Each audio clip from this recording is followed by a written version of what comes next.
Welcome to Inside the Firm, a podcast dedicated to small business owners and hosted by entrepreneurs, Alex Gore and Lance Cayko. Each week, they take you on their journey of how to start, run, and grow a business by bringing you inside their architecture and real estate development firm. Get a behind-the-scenes tour of how these business leaders manage their clients and foster company culture while creating new and innovative projects. And now your hosts, Alex Gore and Lance Cayko. I'm having an amazing day. Tell us why. Amazing week. Mini Jocko. Man, I'm going to give you a Jocko lesson. I wasn't even going to mention that it was a Jocko lesson. I've been on a winning streak. I've been crushing it. Just every contract I've gone after. Nailed it. How many in a row? Maybe 6. Wow. Maybe 6. Give this guy a cookie. Did I even tell you CrossFit? Just got that. Oh, the one in Boulder. Yeah. That's awesome. So these guys are beating Boulder architects. Yeah. Wow. You guys are getting crazy over here at F9. At F9. Do we even have the manpower for all this work you've been getting, Al? Nope. Kind of need to hire. Okay, how about this? This is the busiest we've ever been. Right? We literally if you would have asked me 7 years ago, hey Lance, you're gonna have a staffing problem, and not because you're hiring bad people, because you're hiring good people. The problem is you cannot find more good people. Right. It's kind of a crap time to hire anyway, because everybody's back in school. Right. Nobody wants to. People don't like to move in the winter. I've always been told that, and it's truth. And it's the truth because the real estate industry is a reflection of that. This is the downturn. It's usually when sales start to flatten out and die. So that leads me to our favorite unsponsored person we always talk about, the Entree Architect Forum. I thought on Facebook. Al's been there for a couple weeks now after his long lifetime ban. I want to blame it on your name. I seriously want to blame it on your stupid name. But I thought of asking the community, like, who wants some what do they call freelance it? Work. Freelance work, but it's like midnight light moonlight work. But I just saw a post on there, and on one person they're asking if their $150 fee was appropriate. Some people are saying per hour. Yeah, per hour for moonlighting. For moonlighting. I didn't say my opinion. I think everyone can have their own opinion, and I think whatever your rate is, and that's the problem. Keep going. You need to cut that by a third, and the third is the answer, because that's what you pay. That's what you pay your employees. That's what we pay ourselves, is a third of our hourly rate. Yes. Because some of it is unbillable and the rest goes to overhead and all that stuff. So I don't know if it'd be I'll do it. What did everybody else chime in at? What did they say? Can't remember. Some agreed. Some I think someone brought up be aware of the third thing. Yeah, the 2 to 3 times. And then someone brought up, know your value and all that, and I understand that. But no one can make a profit off of if you're billing out at your billable rate, because that's how your firm makes a profit. Yeah. Or you make a profit. Mm-hmm. So anyways, it would be nice to get someone that was semi-competent. We'd train them in our Revit system and then have another. Or else it's time for another full-time employee. But I'm waiting for another big project, and that will come. I'm going to tell you about that. Another full-time, another big one that's coming down the pipeline? Not coming down, but just thoughts on it. But let me go back. So why am I on this winning streak besides I'm awesome? Okay. I think 2 reasons.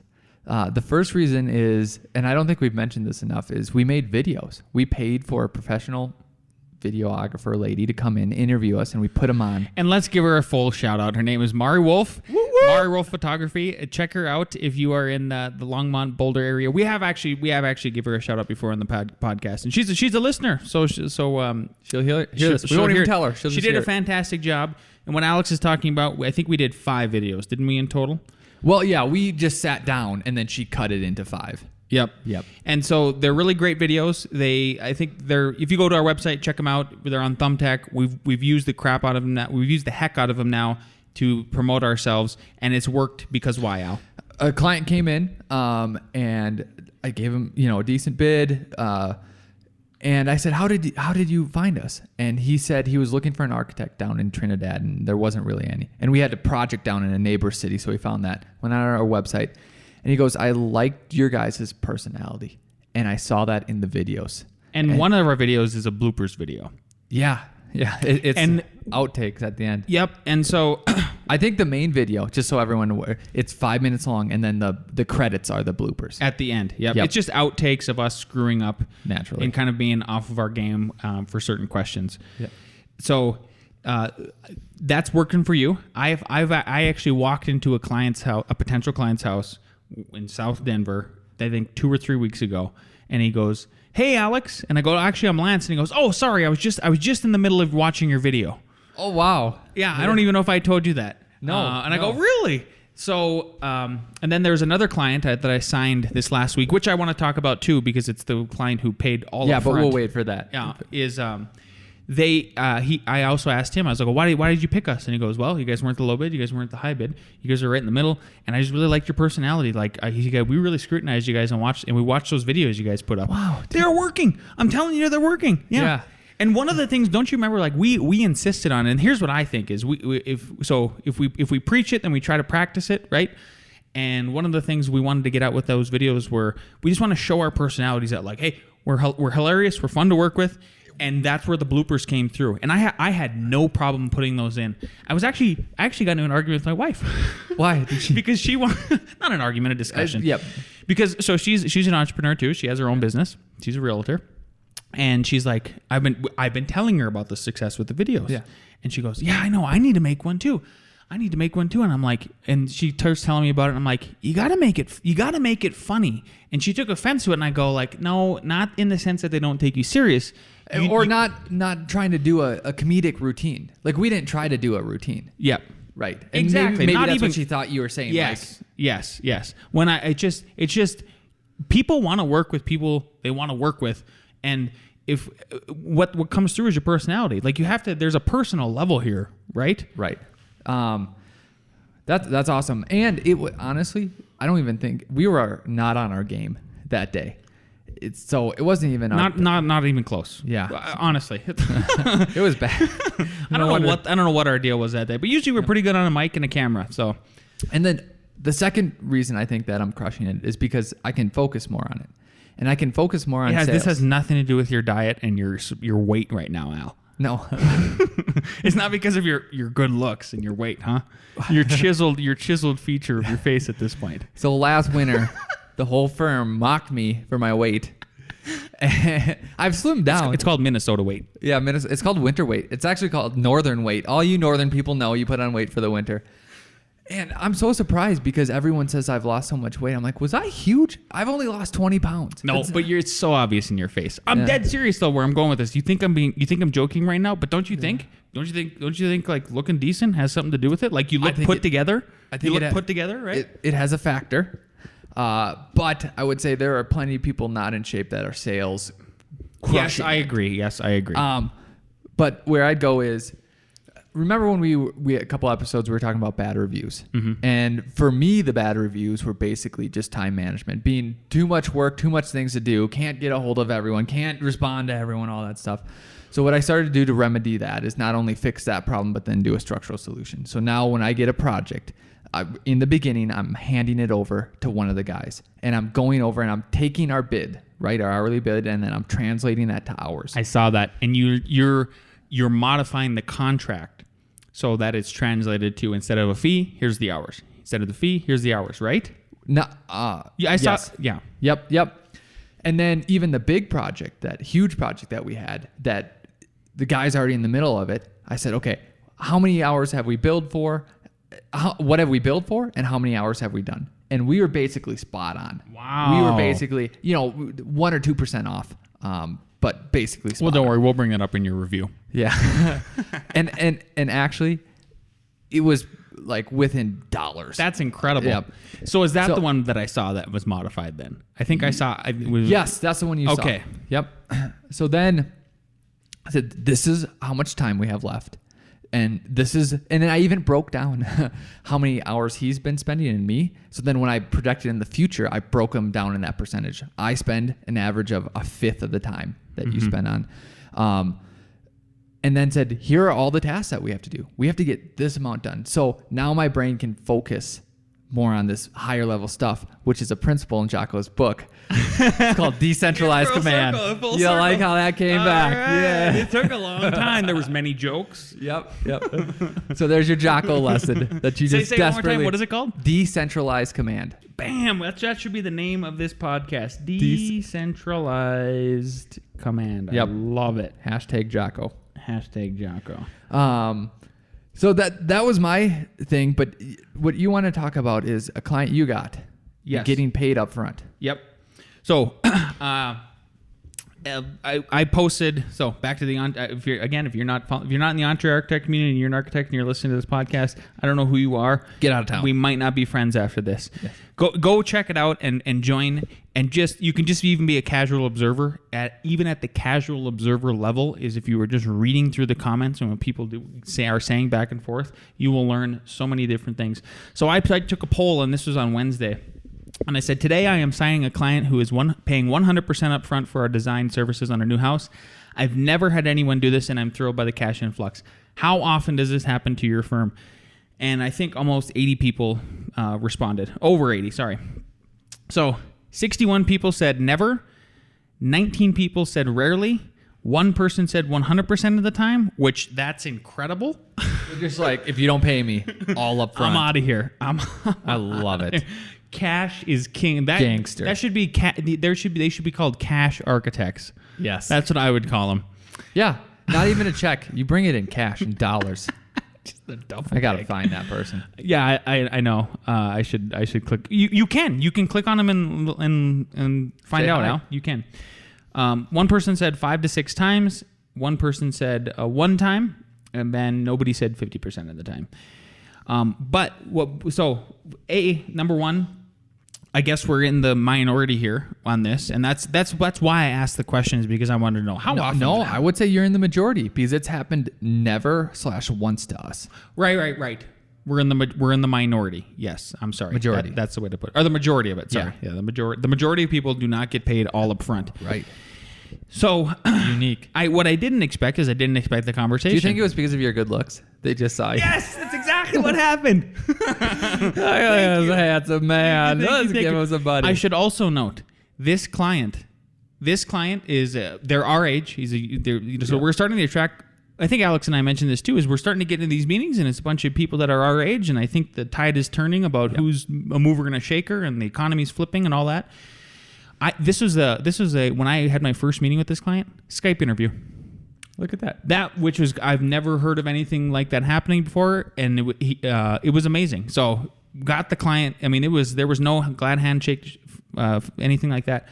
What I didn't expect from taking this poll is I didn't expect a discussion, but it was an awesome discussion.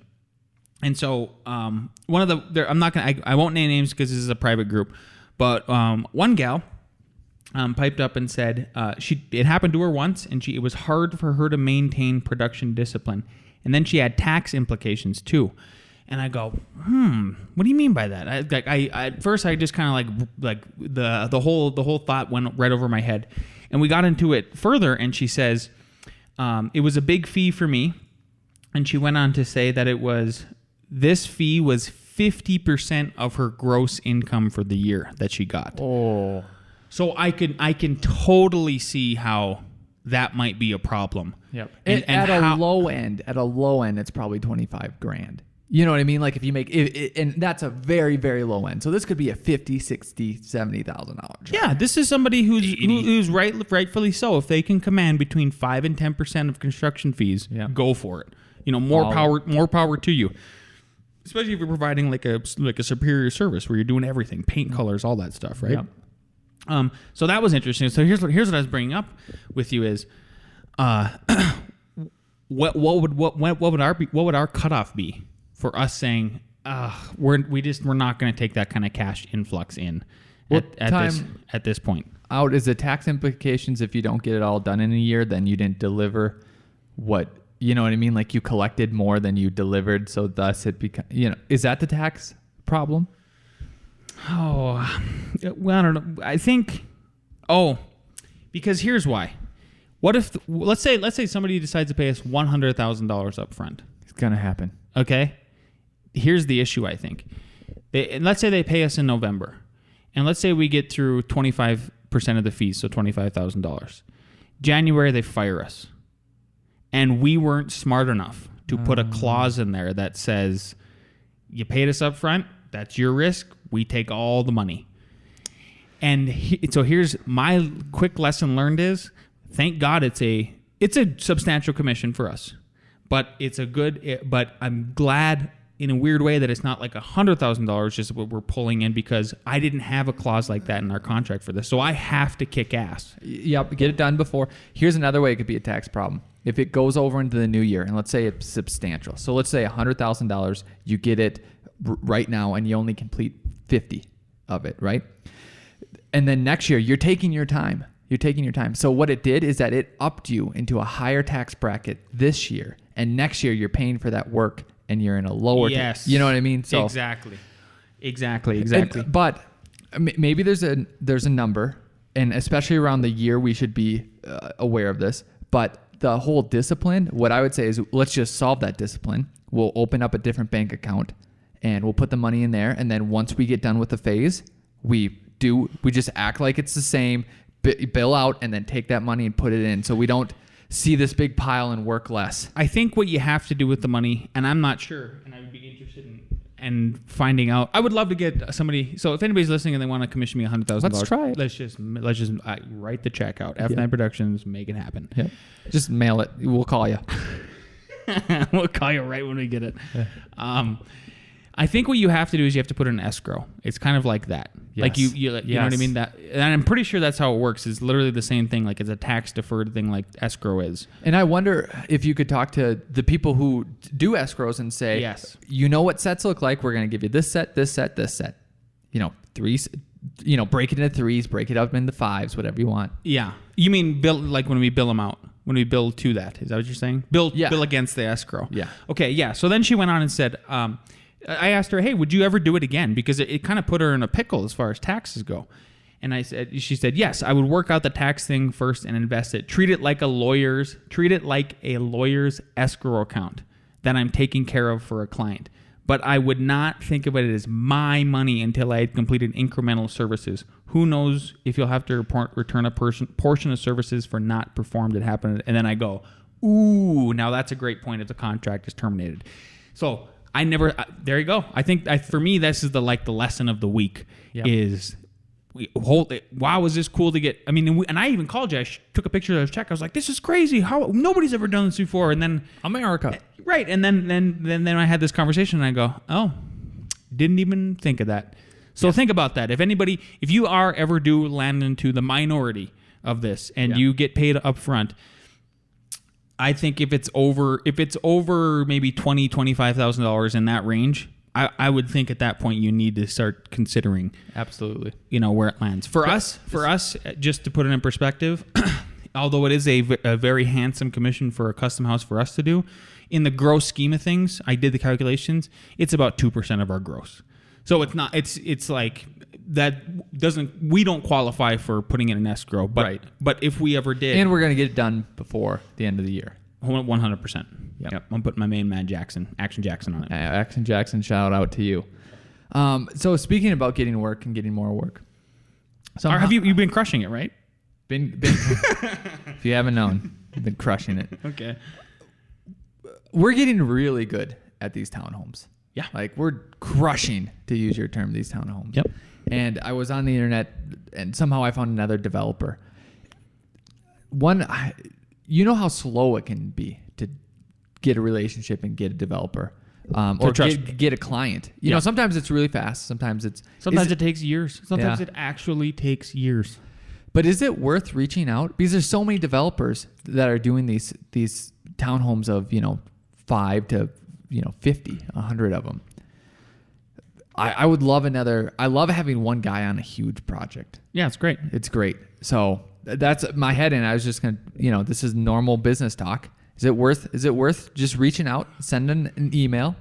We already have the packet of, hey, here's our work. Here's a picture of our firm. Here's all this. If you're doing, and then be very specific. If you're doing townhomes. Yes, I think it's worth it. Yeah. I just think, how are we going to find the staff?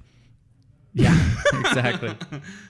But yeah, I do think it's worth it. And I think we are really good at it. I think we've cut our teeth 100% on these time and time again, and we understand the ramifications. That's why Mark II is going to be such a good development. I have to pat ourselves in the back for it.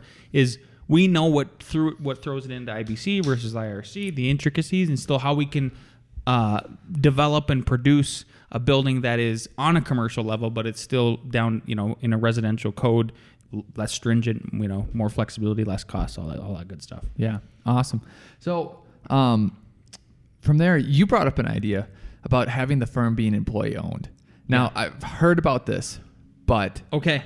So this is the last little shout out. So I was listening to episode 185 of The Entree Architect. We should fantastic this podcast. Entree Architect commentary. Like when you get a movie and then they do the director's cut or just behind the scenes. It was so good, and normally I enjoyed Mark's podcast, but this one was particularly good because what it's called the passion, the process, and the problems of running a design build firm, and it was a really raw look and insight and very honest. It was two guys who run it. They're awfully similar to us in the capacity of what they do. But what was Where great, are they in? What city? Huh? I have failed to get any of that information, so you can't hold me to that at all. You'll have to listen to the podcast. You got to go over there and check it out. I'm telling you. What was great is they didn't hold anything back on the podcast. They told everybody flat out, because Mark asked them, should you be doing if you're an architect and you want to start doing design build, when should you jump in? When shouldn't you jump in? What are the reasons to do it? What are the reasons for not?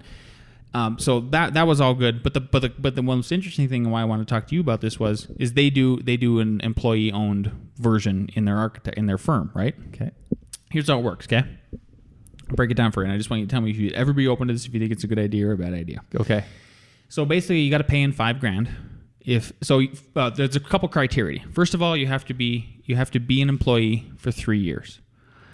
Okay. And I mean full time, like you couldn't have been full time, then went back down to student, and then back up or anything like that. So full time, 3 years. So at this point, we would have people that are just like maybe starting to qualify a year or less. Then you have to pay in $5,000. Okay. Then from there, you get a voting seat. So like you get to vote on things like big purchases or like the land. Yep, because they are also a developer. So or like if we're gonna buy a new 3D printer, or how are we gonna invest this money, and then how much of the total money at the end should we take and put it into dividends? How much should we reinvest back into the firm? Stuff like that. But what you don't get to decide on is we would still hold managing power as who to hire, who to... Yeah, so you sort of form a board with all these employees who are now partial owners. Yep. So you're all kind of on this voting board, and you all have votes, right? We would still be called like chief. You would be called like CEO, CFO. Yep, it would be whatever. stuff. It would be stuff Vice like president, that. Yep, president. And then you and I still set salaries. So that's kind of the catch-22. It's not like, and then also with the buy-in, they didn't break it down entirely because it was kind of a 40,000-foot perspective. Yeah. But then they said you do get a portion of that. You get dividends coming out too. So and is that the trick that obviously they didn't go into detail, but because I thought $5,000, man, that's nothing to get dividends. So is it? Let's say, for example, let's make up a fictitious scenario. There's 3 guys who want to join, and then 2 guys that had started the firm, 7-8 years ago. Okay, they get 1 vote each, and that's, let's say that you break it into tenths, right? So let's say the 2 managing partners get 7 tenths, and the 3 new guys each get a third. 1 tenth. Yeah. Is that kind of the scenario? That's exactly, I think, the scenario that they broke it down. Yeah, it was hard. I was driving. I couldn't write stuff down and stuff like that. But I'm giving you just a general construct of how I think it would maybe work in the future. Well, then I got an idea, because this is what This is what I went over with you. This is what I went over with one of our employees in the morning before he went on vacation. And this is what I'm going to go over with other people. So I won't go over all of it. But, one of the points that we tell people is that with more responsibility becomes more reward. Yes. Right. So once they start managing their own projects, that's one level, right? Because they're taking responsibility. Then another level is actually getting work. But honestly, to be an owner, that's a salesperson. It's not all salespeople are the owners of Jamie Dimon. He's just the guy who manages it. He's not the salesperson out there on the ground. So, it's interesting. I'm not against it. I was actually kind of like, should I bring this up live? Yeah. Because I didn't know how you did. Yeah. I know. I mean, what I here like, we are. I'm not even looking for a conclusion. I just kind of wanted to bring it up, even for our listeners to ponder. Because here's the thing: at the end of the day, it's cheaper to retain talent than find new talent and have to train raw people and get them back into a good groove with your system. Yeah. So if you're a good leader and the talent is keeping up, yes. Exactly. If you're a good leader, it all starts at the top, right? Yeah. So what I think we're not at the point where we need to do this or implement something, but I think it's close enough of a possibility because of the trajectory we're on, the staff we have behind us or with us, that it's something to at least think about as it comes closer. Is it worth it to do that, to retain the people, to keep building the foundation? Because at the end of the day, how many times since we've had employees for a consistent amount of time, how many times have you and I looked at each other, we're driving or whatever, or called each other and go, oh, thank God I got X on this, and he can handle it.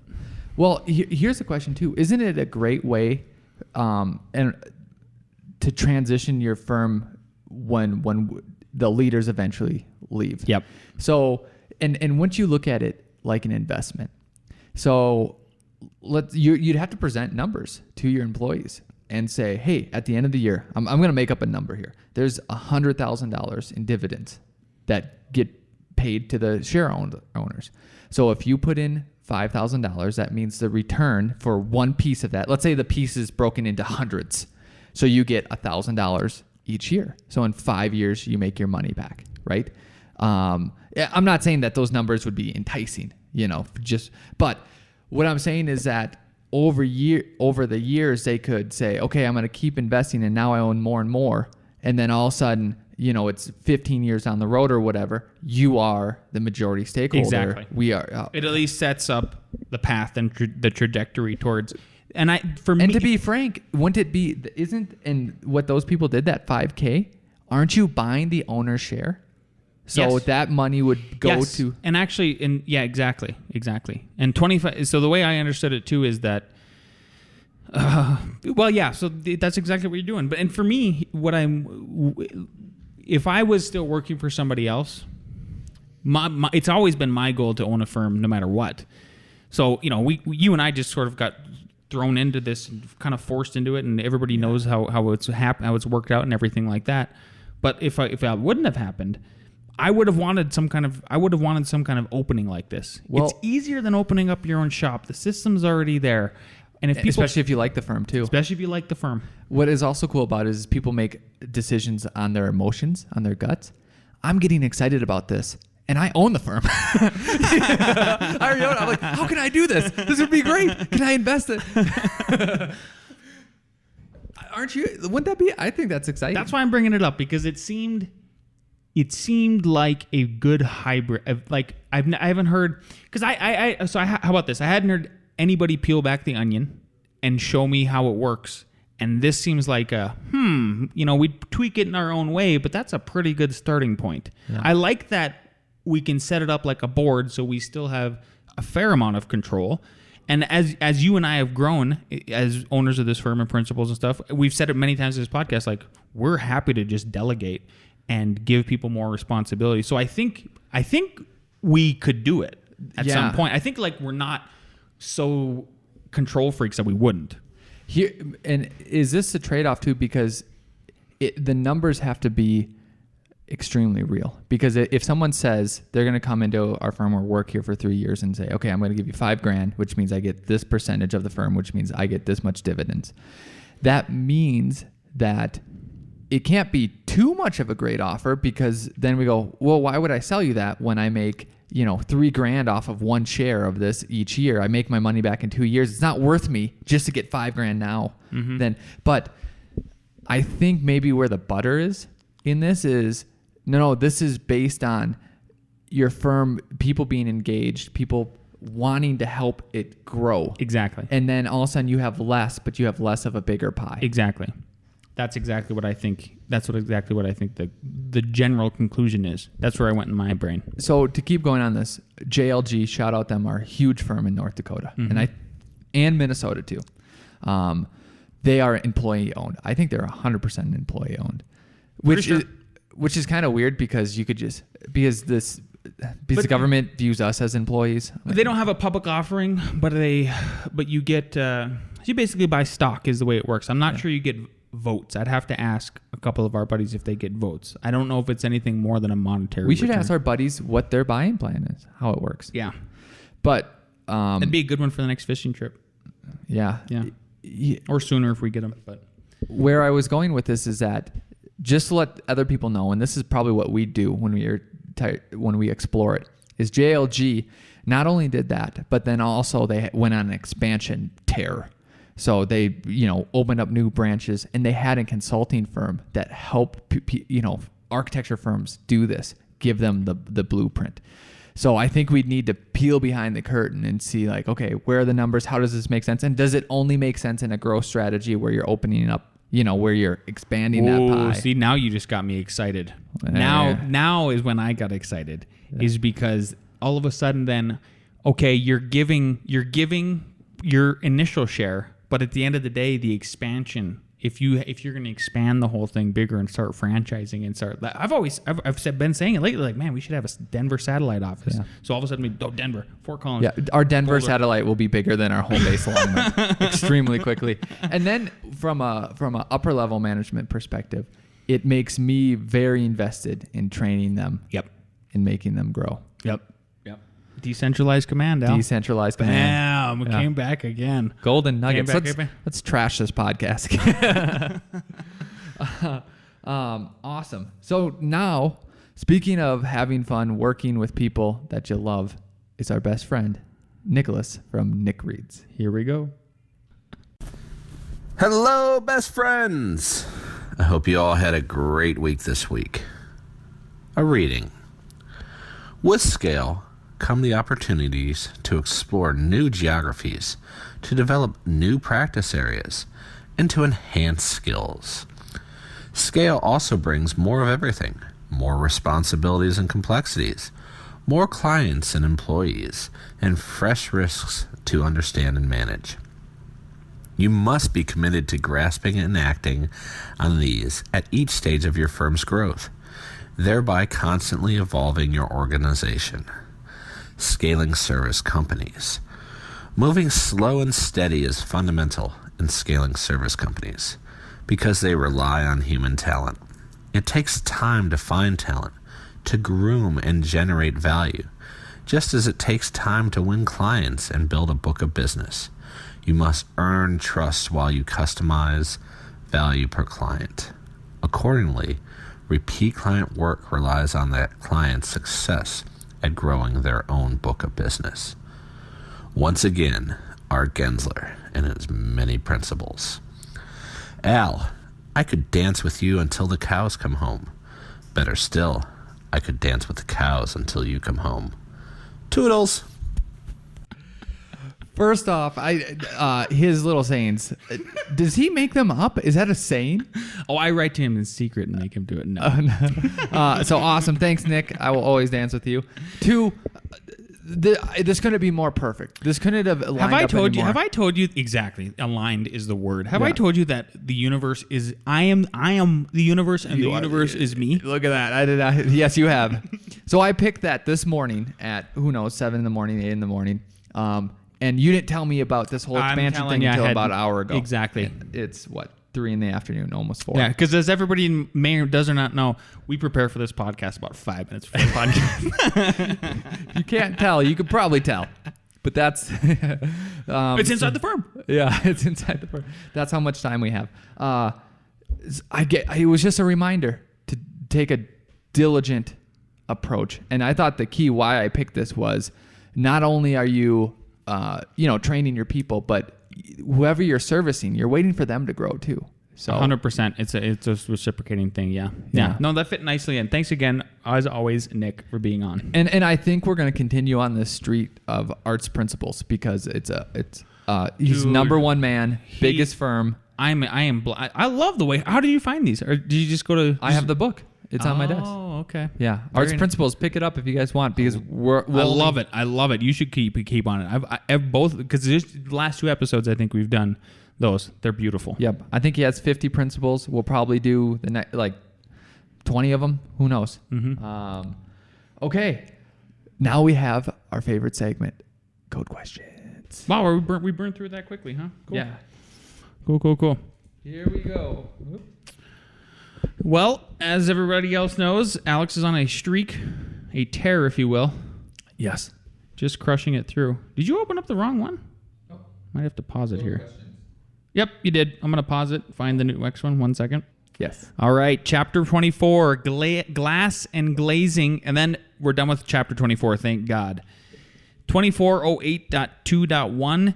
Testing of racquetball and squash courts, because as we know... Very pertinent to what we do here at F9. I put a lot of those in my townhomes that I make. Most of my townhomes. Minimum of 1. Yep. The deflection of such walls shall not be greater than how many inches to the point of impact for a drop height of 48 inches? A, 1 inches.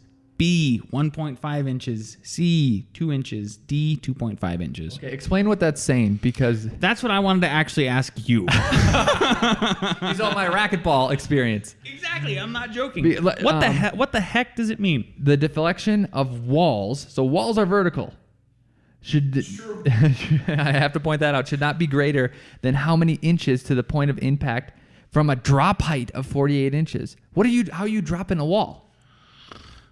Here's what I think it means. Let's just try to dumb it down for us. Yeah. Okay? A racquetball hits a wall. Okay? And then there's a deflection. And by the way, if Evan Troxel listens to this, he better give us the answer because he's the smartest one.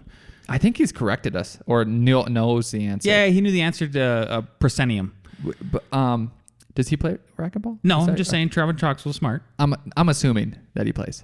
That's where I'm coming from. Exactly. Yeah, so what I think it means is you hit a racquetball against the glass wall. Yep. How much can it deflect within 48 inches of wall height? I don't understand what that means.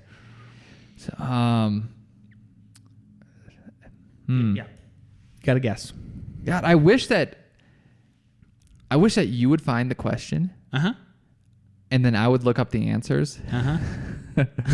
Because I don't think you knew this one. I don't understand the question at all. 2 inches?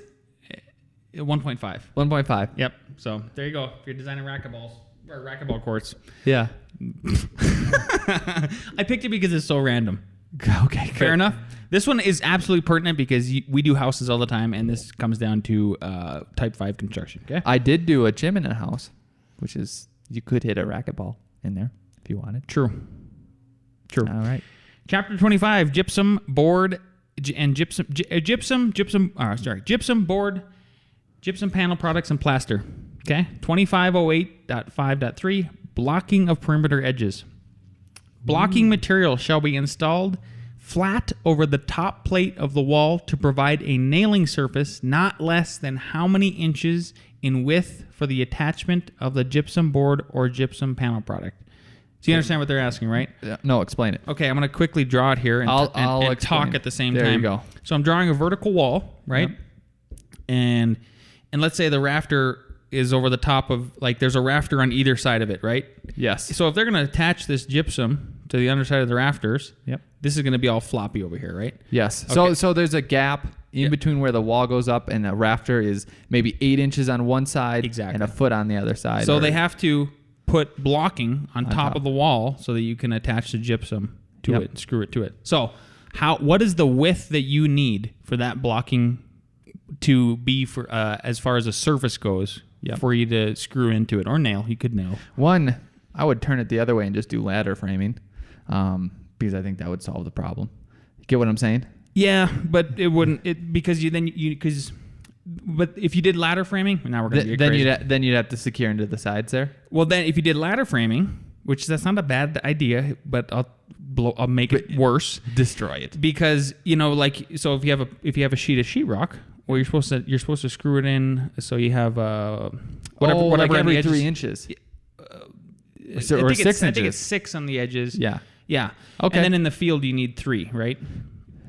For every stud. Yeah. So it wouldn't work because you wouldn't work. You need a I agree. continuous, right?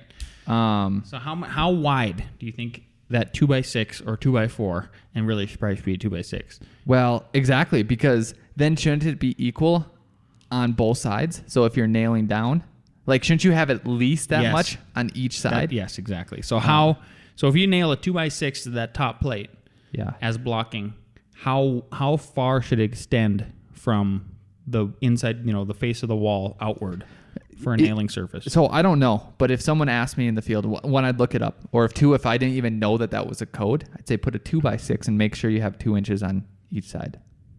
Correct. Look at that. 2 inches. Look at you and your common sense. Yeah. 100%. Awesome. What's hilarious is I was a carpenter for many years. How many times did we follow that code? Not very often. Were you aware?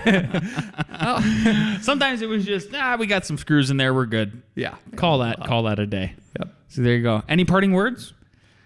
Thanks everyone. Thanks for listening. Keep on striving, being awesome. Please leave us a review. Send us an email, akg@f9productions.com, and that's all I got. Follow us on the Twitter. Follow us on the Facebook. Check out the Entre Architect community. Shout out to Courtney again one more time. Glad to hear that you're safe and sound down there in Florida, in Sarasota. I think that's where you live. Yep. Please, if you can, if you get a chance, send us your best and worst advice over the weekend, and then we're happy to have you on next week. All right. Later.